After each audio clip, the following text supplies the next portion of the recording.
वाटाण्याच्या शेंगा तरी घरच्या घरी खायला होत्या तेवढ्यात का नाही मामा? हा होय की मंडळी आली तर मंडळी द्यावं लागल. तेवढंच मंडळीला खायला या म्हणायला तरी दाखवू दाखवू तरी खायला येतील की मंडळी जर कोणी येत नाही खायला.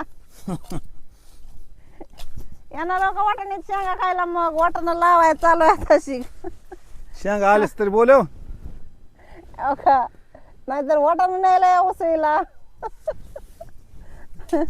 या या वाटाणा लावायला या. खायला याचा लागेल नाही याचा बघतच आहे पुन्हा लय लांब आहे खायला यायला अजून. नानाची फजिती बघा कशी आहे आपलं उकरायची. मी काय आपलं नुसतं बसून बसून टाकीत चालले. बरं आहे का नाना? हा बरं. इथून तिथून एक काकरी राहिली होती हो. आणि आता एवढं मोठं रान नुसतं गवतच येतंय पुन्हा म्हणून आपलं चला म्हणलं 1 तास वाटाण्याचं इथून तिथून. बरं आहे का मग? असं असतंय शेतकऱ्याचं. हा मग काय. चला बाय. बाय बाय मंडळी.